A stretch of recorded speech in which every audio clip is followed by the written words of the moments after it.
Alright, so what did we do today? We have an engine. I'll take the camera off in a little while. We'll walk around. I'll show you everything. Got the headers in. I went with Hedman headers. It's one of the recommended headers for the engine. I really wanted to go with the lemons, but I don't have time to wait weeks and weeks for a product. I really need to get this done. Hedman is good quality, made in the USA. They actually fit perfectly. I might have to shim the left side of the motor mount, but not sure yet. I got to get the transmission in. I don't think you can see it in the camera yet, but I'll pull the camera off and we'll walk around. So I think I need to shim the left side. I'm not 100% sure, but once I get the tranny in, once I get the cross member and that's all set up and the engine is at the correct angle, then I'll be able to tell if I need to shim this side. And it'll be fairly easy. It won't be hard. You know, I got a lot of room to work in the front here. But if it were all together, it would be a nightmare. Even on the lift, it would be a nightmare. But engine went in fairly easy. I'll pull some basic pictures also, so this way you can see you know, little parts of it on the hoist and going in and all that good stuff. And the one thing I was thinking about was, here we are with a $22,000 motor, and we're putting it in with a $180 Harbor Freight hoist. It doesn't make sense to me, but it worked. You know, it's a hoist that I have for around here. I never bought a heavy commercial one because storage is a problem. This one folds up nice, and that's why I bought it. I originally bought it to move my Bridgeport around. I made a special attachment so it would go around the Bridgeport and I can move it fairly easy. Because I'm here alone all the time. I don't really have a ton of help here at home. So I have to make sure that I'm able to get things done in somewhat of a timely fashion. So the pile across over there is getting less and less, which is good. It means it's all going on the car. And I think that's about it. So let's get the camera off. Let's take a good look at everything, and then we'll get the camera back on the stand and finish up. Okay, so let's take a look at the engine. The headers went in well. You can see that it's tight on number 5 cylinder. It's tight there. It's touching the. It's just touching the shaft. But if we get the tranny in there and it raises the back a little bit, we'll definitely miss that, no problem. I put the manifold on just to get a look at it, and it was a happy moment and also a sad moment, because now it looks like my cowl induction hood that I'm waiting for is not going to work, because I miscalculated, I guess, or really I didn't calculate at all. That's the problem. And I think it's going to be too high even with the cowl induction hood, so I got to think, do I want the manifold that bad? Which I kind of do. I do want to keep that that intake setup, that fuel injection setup. And I'm going to have to rethink the hood. Or maybe no hood, but I don't like driving around with no hood. So, you know, we'll have to address that when we get to it. I'm not worried about it. This side here fit perfectly. I put the engine in. My son actually helped me with the headers. I did need an extra hand. So I jacked the car up about 24-30 inches. I got underneath. I fed the headers from underneath. The driver's side was a little bit of a challenge. It was a pain in the butt. I did also pivot the motor. I did catch both motor mounts when I first dropped the motor in. And then I took the left side motor mount bolt out, so this way I could pivot the motor up to give us a little more room. I got the header caught, got the gasket and everything in there. Nothing is super tight at the moment. It's just all mocked up. But I'll tighten it up once I know it's all good. The starter is in already. But it does look like you could access the starter even with that header in the way. The only thing you won't be able to do, and this is pretty much anytime you put headers on anything, is you wouldn't be able to get that upper A-frame off on either side. But we'll have enough room for, you know, to do the alignment. So, okay, so basically that's that. So I'm going to start finishing up between engine. I'm waiting for interior parts. So there's still a lot going on there. Next week, because this week is pretty much done for me, we'll be installing the transmission. And that's a TCI unit. It's a Turbo 400.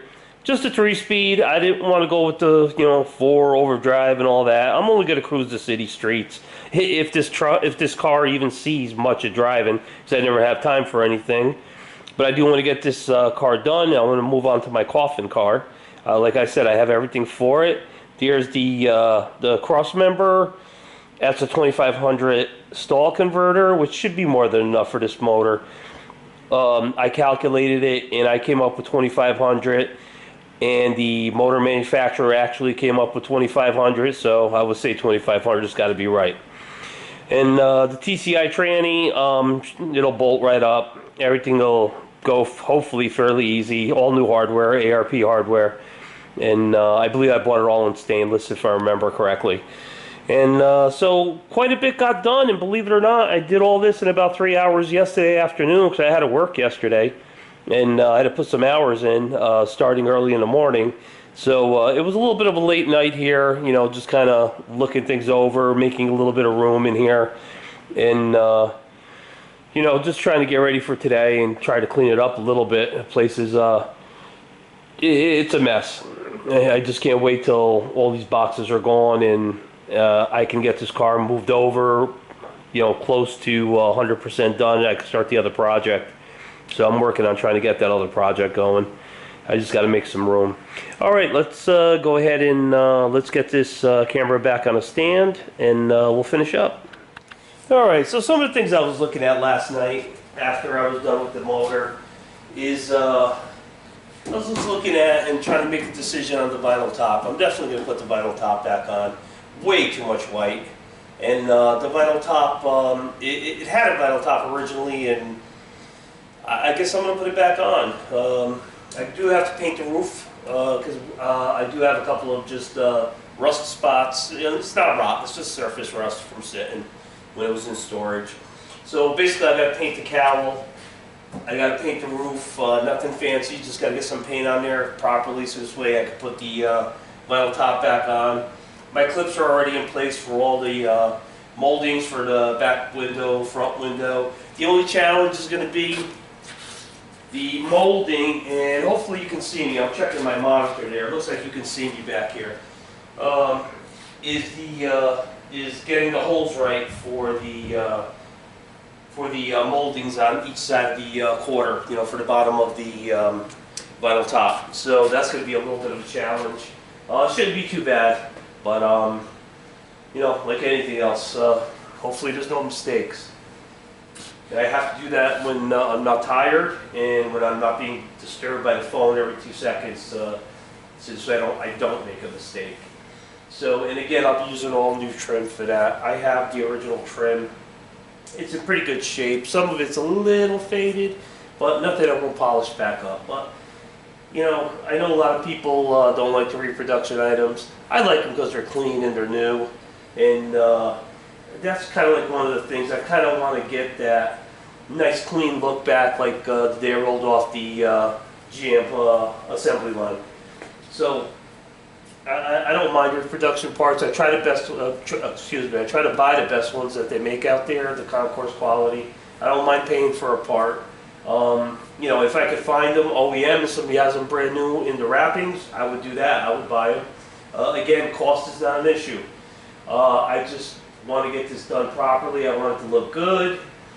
It's not a show vehicle. I do want to just drive this car. I have a few little, not dings, but a few little paint chips. Little one right there.